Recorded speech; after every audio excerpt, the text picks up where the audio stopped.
Hello. And we start again. This is the story of a man named Stanley. Stanley worked for a company in a big building where he was employee number 427. Employee number 427's job was simple. He sat at his desk in room 427 and he pushed buttons on a keyboard. Orders came to him through a monitor next to his desk, telling him what buttons to push, how long to push them, and in what order. This is what employee 427 did every day of every month of every year. And although others might have considered it soul-rending, Stanley relished every moment that the orders came in, as though he had been made exactly for this job. And Stanley was happy. Until... And then one day something very peculiar happened. Something that would forever change Stanley. Something he would never quite forget. He had been at his desk for nearly an hour when he realized that not one single order had arrived on a monitor for him to follow. No one had showed up to give him instructions, call a meeting, or even say hi. Never in all his years at the company had this happened, this complete isolation. Something was very clearly wrong.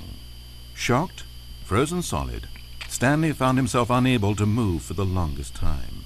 But as he came to his wits and regained his senses, he got up from his desk and walked out into the hallway.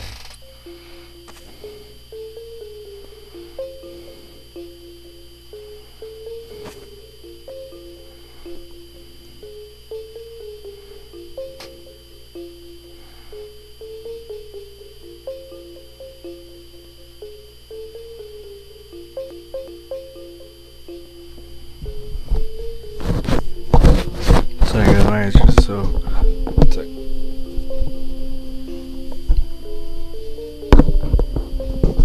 Alright, that should be about right, yeah. Okay, now we can get going.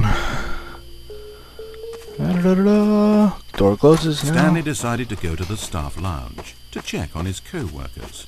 He never functioned well by himself. Let's see if we can do this. Let's see if we can do it correct, but wrong. So the thought of total solitude. Let's follow Mr. Narrator Man all the way. When Stanley came to a set of two open doors, he entered the door on his left.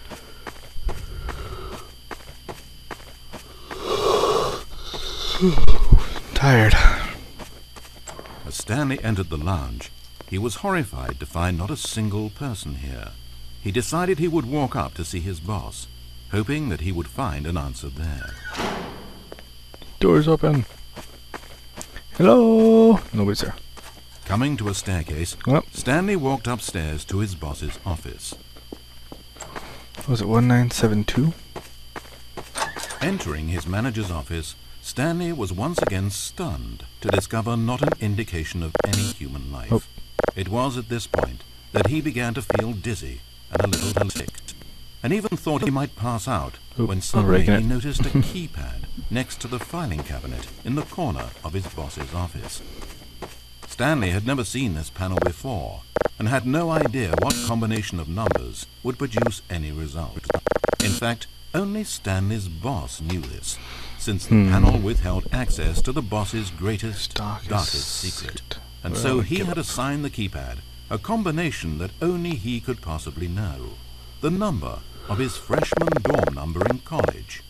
1957. But of course, Stanley couldn't possibly have known this.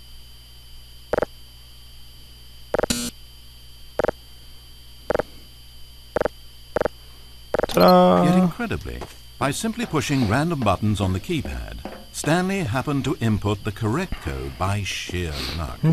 Amazing. Stanley ventured forth into the newly opened. As he drew deeper into the bowels of the building, Stanley had no idea where he was or what this place held. And just as he began to think he might not discover a thing, he emerged into a long room to find numbers. Rows and rows of monitors. Screens with a number above it. Stanley noticed, however, that these were not random numbers, but the number of employees who worked in the building, his co-workers. Even his own number, 427, had a place on the wall. There. But why a setup so elaborate, he asked. Was this simple surveillance or something even more? And as if in answer to his question, the wall slid open before him, revealing the ultimate truth of the situation. An enormous control panel, Stanley discovered, but not one that controlled simple machinery. Buttons were labeled with emotions: happy, sad. Levers and knobs controlled actions: walking, eating, doing work, or watching TV. Every input on this device monitored not the functions of a machine, but of a human being. And the reality began to sink in. Stanley, like so many other people, reduced to images on a monitor, had been under someone's control, always at the mercy of this machine. Could this have been the only reason employee number 427 was content with his boring job? That a machine had altered his emotions to accept him blindly? He began to feel an unbridled rage, and at the peak of his anger, something happened. A spark. Stanley looked up and saw the generator overhead, still providing some small amount of power to the machine, keeping it alive. Yay. And knowing that this generator was all that kept the controls running, Stanley moved to the ladder in the back of the room and began to climb towards the rafters. Gotta hurry. So we beat the game last time by doing what we thought was to be the wrong thing. So let's go ahead and do The closer he felt to freedom, regular. the further from enslavement. So let's not do correct. Or let's try not to do correct. This time we gotta engage generator. Oh, Stanley, you didn't just activate the controls, did you? Yep. After it kept you enslaved all these years, you go and you try to take control of the machine for yourself? Is that what you wanted? Control? Yes. Stanley. Stanley. I applaud your effort, I really do. But you need to understand, there's only so much that machine can do. You were meant to let it go, turn the controls off and leave. If you want to throw my story off track, you're going to have to do better than that. I'm afraid you don't have nearly the power you think you have. For example, and I believe you'll find this pertinent, Stanley suddenly realized that he had just initiated the network's emergency detonation system. In the event that this machine is activated without proper DNA identification, nuclear detonators are set to explode, eliminating the entire complex. How long until detonation then? Oh, let's make it say, 2 minutes. Now, this is making things a little more fun, isn't it, Stanley? You're a joke, Go Mr. ahead. Hater, man. Play with those controls all you like. The real controls are where I'm sitting. Did you really ever believe you held any power? Did you not think I knew what I was doing? When I erased your co-workers and turned off the machine, I was offering you freedom, an escape. I didn't have to do that. I've run this story many times, and I don't always set you free. Sometimes you just sit there, day after day after day, doing your job forever, and then dying alone. But when I actually give you the freedom to control your own actions, it's not enough. I let you go, and you trapped yourself just the same. You just weren't made to handle this sort of responsibility, I'm afraid.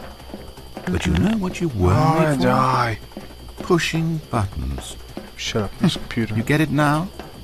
Oh, I'm enjoying this. Tell you what, I'll throw some extra time on the clock just because I'm having so much fun. There we go. You see, I want to watch you for every long second you try to puzzle this out. After all, it should make sense, right? The timer, the nuclear detonation, the mysterious facility, it's all here. This is a video game. Except for one thing there, hero. You've got no weapon, no vehicle. You don't even know where you're going. Doesn't matter. When you saw that timer, you just instinctively started trying to find an exit, didn't you? In fact, I bet you're still looking for a way out. I bet you're clicking on everything in this room, trying to open doors or vents or something and solve the puzzle. As though this game has a solution, as though it can be won. That timer is not a catalyst to keep things moving along. It's just seconds ticking away to your death. This is not a challenge. It's a tragedy. It's the moment when the hero realizes that despite his best efforts, he is powerless to his environment. And then he lets go. Nope. He surrenders. And he dies. Nope. 30 seconds, Stanley. 30 seconds.